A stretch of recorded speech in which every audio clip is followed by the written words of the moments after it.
अस्सलाम वालेकुम। हैदरवाइज़ चैनल में आप सबको खुश आमदीद। आप तमाम दोस्तों से गुजारिश है कि हमारे चैनल हैदरवाइज़ को सब्सक्राइब ज़रूर कीजिए और साथ ही बेल आइकॉन के बटन को दबा दीजिए ताकि हमारी अगली आने वाली वीडियो का नोटिफिकेशन आपको मिल सके। शुक्रिया।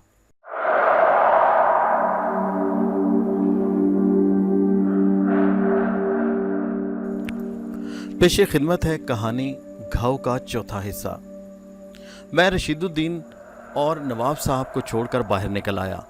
मेरे जहन में आंधियां सी चल रही थीं। नवाब साहब ने मुझे कहीं का नहीं छोड़ा था और रशीदुद्दीन साहब, उन्होंने भी जैसे मुझ पर एतबार के तमाम रास्ते बंद कर दिए। मैं हैरान और परेशान था, आखिर मेरे साथ हुआ क्या था। कौसर ने तो मुझे कहीं का नहीं छोड़ा, न जाने किसका गुनाह मेरे सर थोप दिया गया। अजीब मोड़ पर लाकर उन्होंने मुझे छोड़ दिया था।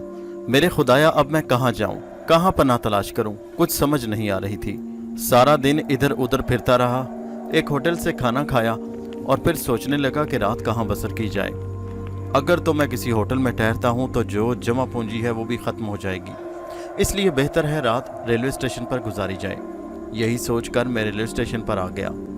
काफ़ी देर बैठकर लोगों को इधर उधर आता हुआ देखता रहा और फिर जब नींद आई तो मैं उठकर एक तरफ चल दिया। स्टेशन से बाहर निकलकर एक वीरान कोने में जाकर लेट गया।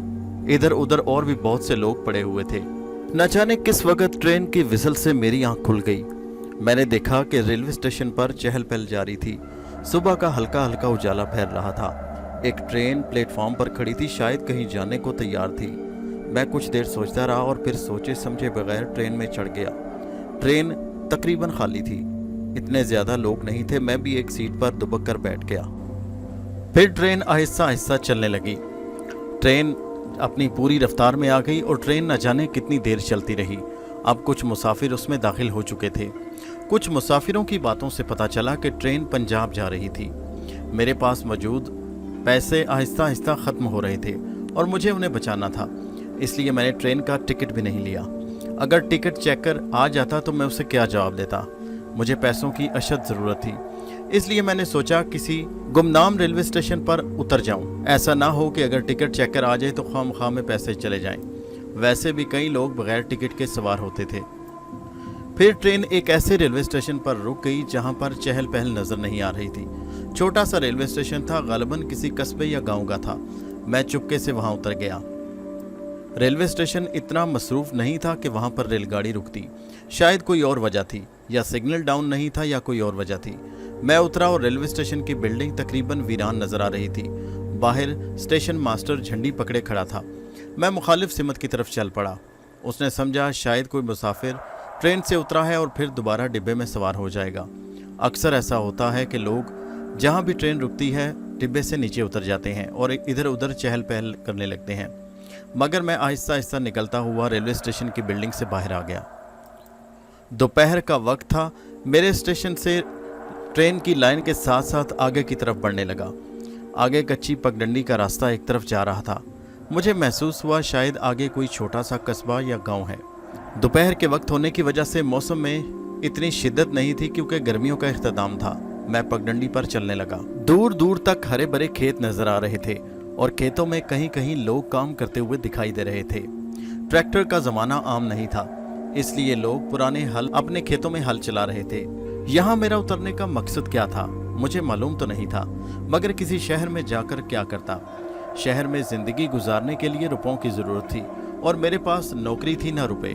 यहाँ उतरने का मतलब यही था कि गांव में शायद मेरे खर्चात इतने ना हों और हो सकता है कोई काम भी मिल जाए। गांव में जगह जगह ईंटों के भट्टे और काश्तकारों की ऐसी जगह होती हैं जहां पर मुझे पढ़े लिखे मुंशी की कोई ना कोई नौकरी मिल सकती थी। फिलहाल आर्जी तौर पर जिंदगी गुजारने का कोई ना कोई बहाना मिल सकता था। मेरी शायद ये सोच भी बेवकूफ़ी पर मबनी थी। लोग गांव से नौकरियां करने के लिए शहरों का रुख करते हैं और मैं गांव में सोचे समझे बगैर उतर गया। एक लम्हे के लिए अपनी बेवकूफ़ी पर मुझे गुस्सा भी आया। माथे पर हाथ मारकर बोला, अरे मूर्ख इंसान, यहाँ उतरने की क्या जरूरत थी। फिर खुद ही दिल को तसल्ली देने लगा कि कोई बात नहीं, जो कुछ होगा देखा जाएगा। अगर किस्मत मुझे यहाँ ले आई है तो जरूर इसमें भी कोई ना कोई कुदरत का राज है।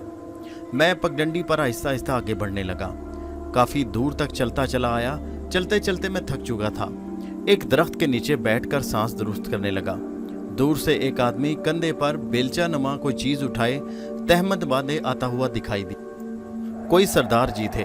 मुझे गौर से देखते हुए पास आकर बोले, क्यों नौजवान, कौन हो तुम, कहाँ से आए हो, मुसाफिर दिखाई देते हो। मैंने उनकी तरफ देखकर कहा, भाई आराम के लिए रुक गया था।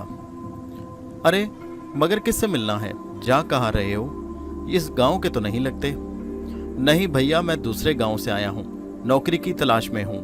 वो आदमी हैरत से मुझे देखने लगा और बोला, अरे भाई नौकरी करने गांव में आए हो, गांव से तो लोग शहरों को जाते हैं। मेरा नाम सरफराज है, शहर का सताया हुआ हूँ, बस यूँ समझ लीजिए कि शहर का ठुकराया हुआ हूँ। आदमी मेरी बात सुनकर थोड़ा नरम पड़ गया और कहने लगा, अच्छा मेरा नाम बलदेव सिंह है। मैं तुम्हें देखते ही समझ गया था कि तुम इस इलाके में नए आए हो, कहीं घर बार छोड़ को तो नहीं आए या कोई जुर्म करके तो नहीं आए। पहले उसके चेहरे पर मुस्कुराहट, फिर अचानक खामोशी छा गई। दूसरी बात पर उसकी नज़रें बड़ी अजीब सी थी कि कहीं कोई जुर्म तो नहीं करके आए। फिर कहने लगा, आजकल के नौजवान भी अजीब हैं, माँ बाप से छोटी छोटी बातों पर लड़कर घर छोड़ देते हैं। अपनी बात कहने के बाद वो मेरे चेहरे पर अपनी बात का रद्द अमल देखने की कोशिश करने लगा, मगर मैं खामोश नजरों से उसे देख रहा था। फिर कुछ सोचकर कहने लगा, किसी अच्छे घर के लगते हो, खैर चलो जो भी हो मेरे साथ चलो, कोई पानी वानी पिलाऊं भैया, हमारे गाँव में आए हो तो मेहमान हो, और मेहमान जो होता है वो भगवान का रूप होता है। अरे सरदार जी आप तकलीफ करेंगे, मैंने ऊपरी दिल से कहा। दिल से तो मैं यही चाहता था कि कोई आराम करने का ठिकाना मिल जाए। बलदेव सिंह कहने लगा, नहीं भाई उठो, मेरे साथ चलो, और मैं उसके इसरार पर उठकर उसके साथ साथ चलने लगा। देहाती होने के बावजूद उसमें इंतहाई ताकत थी और मुझसे ज्यादा फुर्तीला दिखाई दे रहा था। वो एक कदम उठाता और मुझे उसका साथ देने के लिए 2 कदम उठाने पड़ते। पंजाबी लोग यानी पंजाब के लोग चाहे किसी भी धर्म और मजहब के हों, इंतहाई मेहमान नवाज और अच्छे होते हैं, मेहमान की बहुत इज्जत करते हैं, और पंजाब के लोग तो वैसे भी मेहमान को खिलाते पिलाते बहुत हैं। मैं दिल ही दिल में खुदा का शुक्र अदा कर रहा था कि एक अच्छे इंसान बलदेव सिंह की सूरत में एक साथ तो मिला। मैं उसके साथ साथ चलता रहा। थोड़ी दूर चलने के बाद गांव के कच्चे पक्के मकानात का सिलसिला शुरू हो गया। बलदेव सिंह बताने लगा कि इस गांव का नाम नूरपुर है, यहाँ सांझे घर हैं, मुसलमानों के भी और सिखों के भी, मगर तू हमारा मेहमान है इसलिए हमारे पास रहेगा। बलदेव सिंह मुझे लिए अपने घर पहुंच गया, मुझे बैठक में बिठाया और थोड़ी देर बाद लस्सी के 2 बड़े गिलास ले आया। लस्सी में पेड़े तैर रहे थे। लस्सी पंजाब की शान समझी जाती है, चाहे पंजाब हिंदुस्तान का हो या पाकिस्तान का, पंजाबियों में लस्सी खास मकाम रखती है। आप छोटे से छोटे गांव में चले जाएं या बड़े से बड़े शहर में, चंडीगढ़ हो या पटियाला, लाहौर हो या फैसलाबाद, पंजाब के हर जगह पर आपको लस्सी नुमाया नजर आएगी। पंजाबी लस्सी बहुत शौक से पीते हैं और इसे अपना रवायती असासा समझते हैं। बलदेव सिंह लस्सी के दोनों गिलास मेरे सामने रखते हुए बोला, ले शहजादे जिगर में ठंड डाल। हाँ तो सरफराज क्या काम करना चाहते हो, पढ़े लिखे नौजवान लगते हो, अगर कोई ऐसी नौकरी मिल जाए तो। बलदेव सिंह सोच में पड़ गया। अरे तू लस्सी क्यों नहीं पी रहा, जल्दी से उठा। और उसने कहा। मैंने फौरन आगे झुककर लस्सी का गिलास उठा लिया और होंठों से लगा लिया। लस्सी वाकई बहुत मजे की थी। शहजादे तेरे लिए कोई नौकरी ढूंढनी पड़ेगी, मैं आज ही कोशिश करता हूँ। इतने में एक बूढ़ी अम्मा अंदर दाखिल हुई और बलदेव सिंह कहने लगा, बेबे इनसे मिल, ये मेरा दोस्त है सरफराज, शहर से आया है। और बूढ़ी अम्मा ने आगे बढ़कर बड़ी मोहब्बत से मेरे सर पर हाथ फेरा।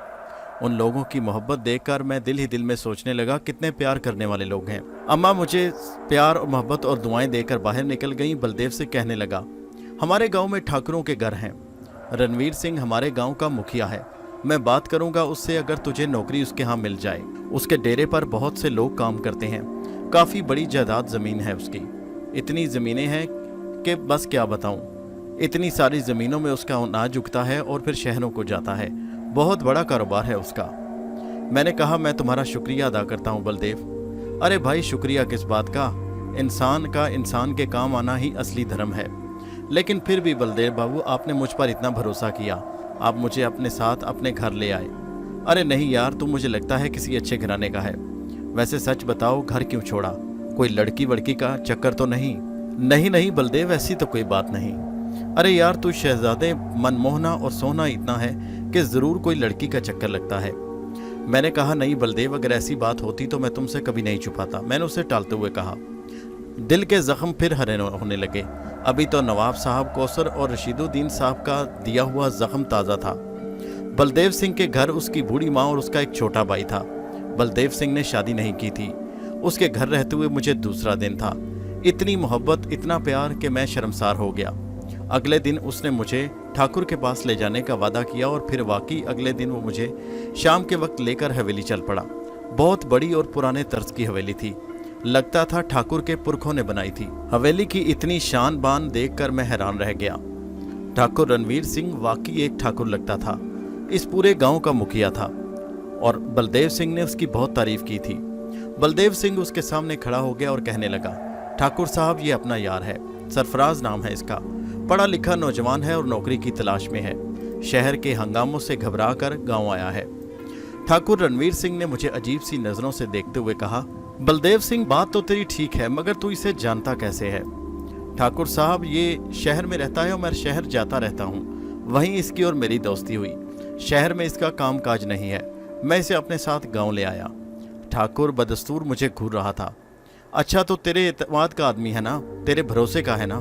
जी ठाकुर साहब, मैं इसकी पूरी जिम्मेदारी उठाता हूँ, ये मेरे भरोसे का आदमी। आप इसे कोई भी नौकरी दे दीजिए, ये पढ़ा लिखा है। मुंशी का काम दे दें तो ज़्यादा बेहतर रहेगा।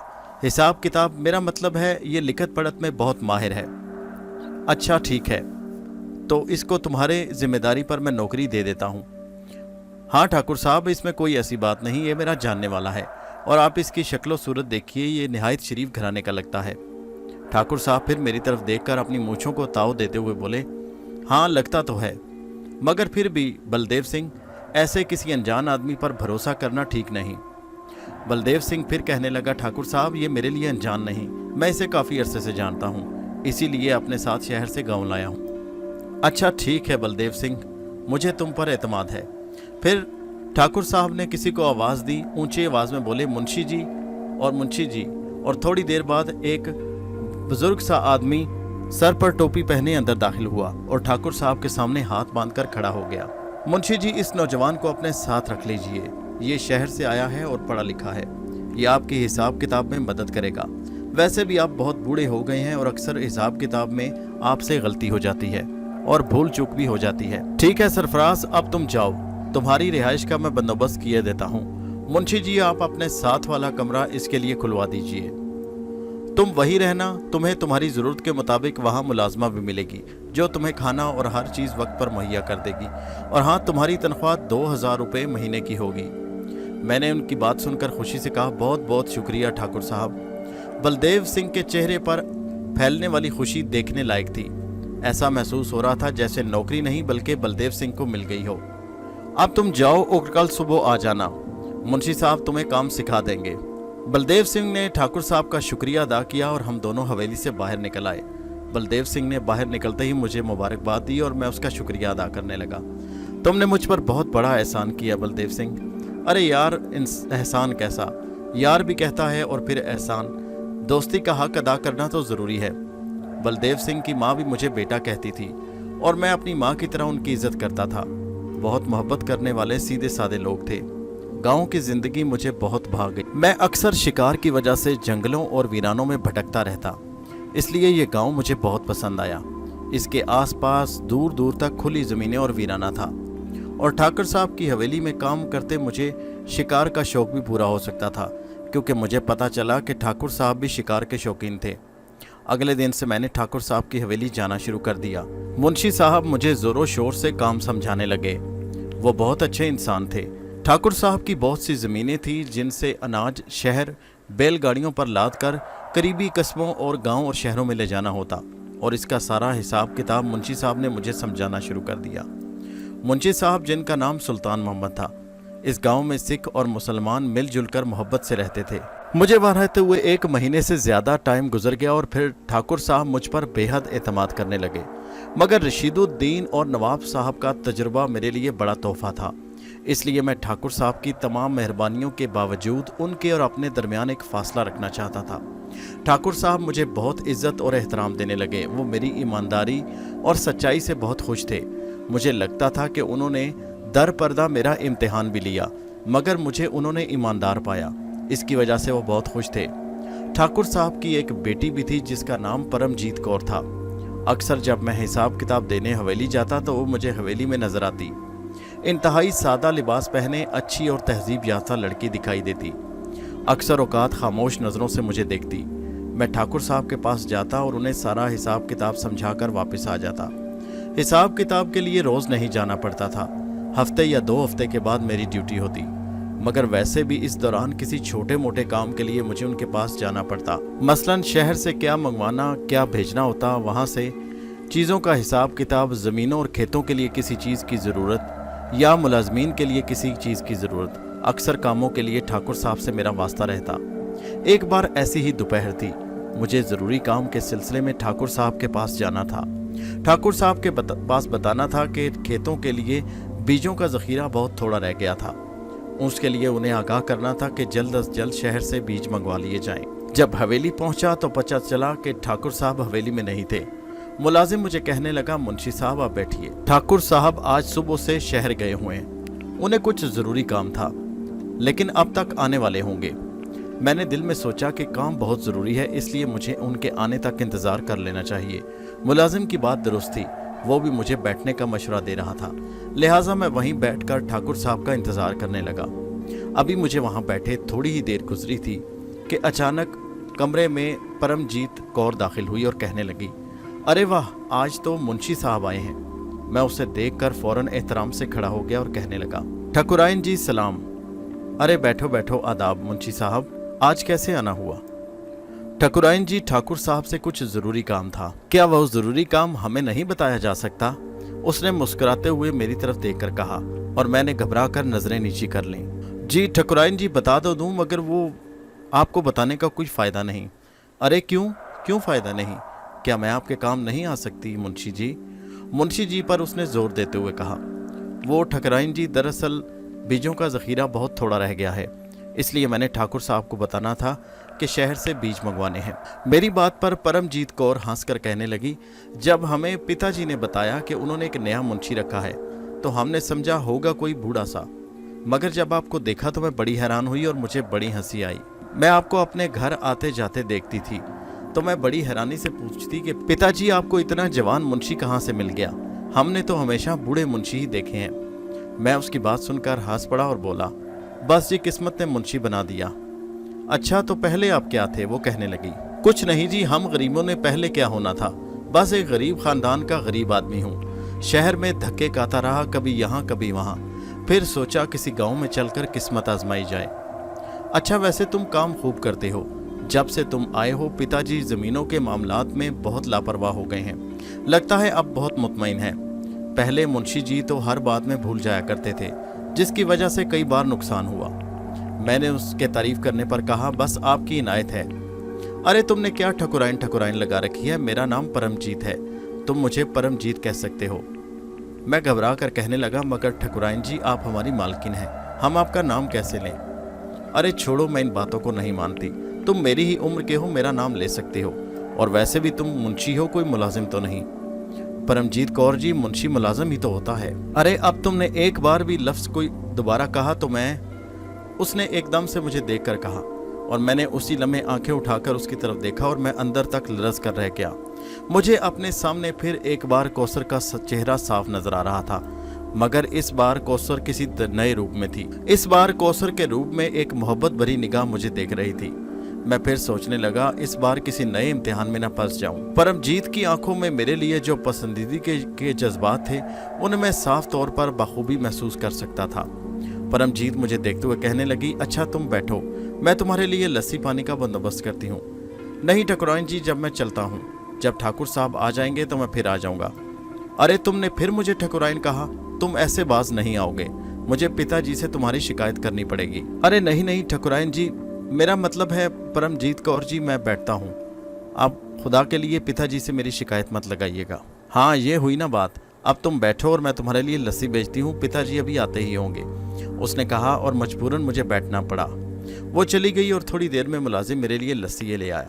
मेरा दिल ज़ोर ज़ोर से धड़क रहा था। मुझे एक बार फिर अपने लिए आगे अंधा कुआं नजर आने लगा। ऐसी बात नहीं थी कि परमजीत कौर खूबसूरत नहीं थी, वो शायद कौसर से भी ज़्यादा खूबसूरत थी, मगर इस बार मेरे लिए एक नया और कड़ा इम्तिहान था। मैं ठाकुर साहब का एक मामूली मुलाजिम की हैसियत से था और बलदेव सिंह ने मुझे यहाँ बड़े मान और भरोसे से नौकरी दिलवाई थी। मैं उसके मान और भरोसे को तोड़ना नहीं चाहता था और वैसे भी धर्म का मामला था। उसकी पसंदीदगी किसी तौर भी मेरे लिए फ़ायदेमंद नहीं थी। हम दोनों कभी एक नहीं हो सकते थे। फिर उसका इस रास्ते पर चलना मेरे लिए बड़ी कठिनाइयाँ और मुश्किलात लेकर आ सकता था। या मेरे खुदा, हर जगह मेरे साथ ही ऐसा क्यों होता है? हर जगह मेरी किस्मत मुझे क्यों ऐसे ऐसे अजीब चीज़ें दिखाती है कि मुझे वहाँ से भागना पड़ता है। सबसे पहले हमारी फूफी साहिबा की साहबजादी की वजह से मुझे घर से निकलना पड़ा। उसके बाद फिर मुझे नवाब साहब के घर से कौसर की वजह से निकलना पड़ा और अब यहाँ ठकुराइन जी मेरी ज़िंदगी मुहाल करने में तुली हुई हैं। मुझे उन्हें रोकना होगा। मुझे ठकुराइन परमजीत कौर को हर हाल में रोकना होगा, मगर मैं कैसे रोक सकता हूँ? ये बात सोच सोच कर मैं पागल हुआ जा रहा था। इतने में मुलाजिम ने इतला दी कि ठाकुर साहब आ चुके हैं और अभी थोड़ी देर में आपके पास आएंगे। मैं परेशानी के आलम में बैठा रहा। ठाकुर साहब आए, बड़ी मोहब्बत से मिले। अब उनका रवैया मेरे साथ बहुत अच्छा होता था। वो मुझ पर बहुत एतमाद और भरोसा करते थे।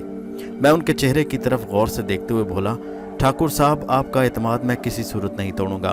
और दूसरी ही लम्हे मेरी निगाहों के सामने बलदेव सिंह का चेहरा आ गया। दोस्त, तुमने जो मुझ पर एहसान किया है, मैं तुम्हें कभी शर्मिंदा नहीं होने दूंगा। फिर मैंने वहाँ बैठे बैठे ठाकुर साहब को अपने आने की वजह बताई और फिर काम ख़त्म होने के बाद इजाज़त लेकर वहाँ से निकल आया। लेकिन अपने कमरे की तरफ जाते हुए बार बार मैं यह सोच रहा था कि परमजीत कौर को कैसे उसके इरादों से बाज किया जाए। मुझे उनकी आंखों में नज़र आने वाले तमाम वो ख्वाब और सपने नज़र आ रहे थे जो मेरे लिए कांटे बन सकते थे। और दूसरा, बलदेव सिंह ने मुझे बड़े मान और भरोसे से इस हवेली में लाया था। मैं कभी उसका मान और भरोसा नहीं तोड़ सकता था, चाहे उसके लिए मेरी ज़िंदगी ही क्यों ना चली जाए। यही सोचों में गुम मैं अपने कमरे की तरफ बढ़ गया। दोस्तों, ये कहानी जारी है। इसका अगला हिस्सा नेक्स्ट वीडियो में मुलाहिजा कीजिए और हमारे चैनल हैदर वॉइस को सब्सक्राइब कीजिए। शुक्रिया।